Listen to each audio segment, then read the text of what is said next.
So here we have the Hyundai Tucson automatic on a 19 plate. I'm going to start off by showing you around the outside of the car, and then we'll hop in and run through some controls on the inside. But from the outside, you can see it's a 5-door car with alloy wheels. Let's start off inside the boot and then work our way around the rest of the car from there. As we approach the back of the car, you can see we have reversing sensors, plenty of boot space along with that 60/40 split folding rear seat. And then underneath this tray section, a space saver spare wheel. Okay, so we're just going to work our way back round to the front of the car, and then we'll hop in and run through some controls on the inside. But now that we've done a full circle of it, you can see it's in excellent condition the whole way round. Just briefly before we climb in, I think it's well worth seeing the interior from this exterior point of view. There's plenty to run through on the dashboard, so let's hop in and we'll do that now. Okay, now that we're inside the car, we're going to start with the dials. On the left-hand side, we have the rev counter, and on the right-hand side, the speedometer and fuel gauge. In the middle, you can see the total miles of the car, which are 4,203. Above that, you can change the information that's displayed there using controls on the steering wheel. There are various menus available to you, one of which is this one, which includes a digital readout for the speedometer. If we back out to the steering wheel, on the right-hand side are the buttons I was using just a moment ago, as well as cruise control and speed limiter. And on the left-hand side, we have stereo and phone controls, including voice activation for the phone just there. You can only use the phone controls after such time as you paired the phone up, which is done on the touch screen in the center. Hit all menus, and then to pair your phone, just hit the phone icon and follow instructions on screen from there. When it comes to music, you have the radio, which we'll come back to in just a moment, and you can listen to your own music, of course, and you do that by hitting the media tab. Nothing is connected at the moment, which is why it's grayed out.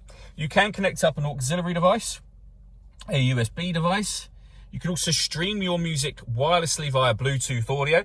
And if you connect your smartphone up via USB, you can see that we have Android Auto and Apple CarPlay both available. So plenty of ways to listen to music. And they include, of course, as I mentioned, the radio. And you can see there we have DAB, FM and AM radio. Also up on this screen, we have satellite navigation, which is accessed in that top left-hand corner just there. We've done a video that shows exactly how that works, which you can find on our website. And you can also find that same video on our YouTube channel as well. And if we pop the car into reverse, you'll see we have a full color reversing camera as well. Working our way down, we have dual zone climate control. So you can adjust the passenger temperature, the driver temperature, the fan speed up and down.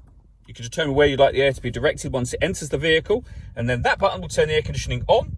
It's on when that light shows, and it will also show you just there that it's on. So off, back on again, or hit auto. The car will now take control of the fan speed and the direction of the air to maintain the temperature that you've asked for. To override that, just readjust the fans at any point in time, and you'll see auto has gone off, and you can put it back on whatever setting you want it on here as well. Underneath that, we have two 12-volt charging sockets, as well as the auxiliary and USB inputs that I mentioned a moment ago.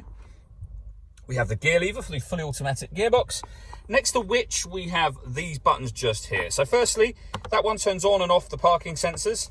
This turns off the stop and start. This car is designed to cut out when it's stationary in traffic, which will in turn save you fuel. That system is now turned off. And then above that, we have these two, which I'm going to show you on the dashboard here. So the first of those will turn downhill brake control on and then off again. The one above that will put the car into sport mode and then back into normal mode again. All that leaves me to say is thank you for taking the time to watch this video. If you'd like to come and see the car in person and have a test drive, please feel free to call any of our MJA sites. We'd love to hear from you soon.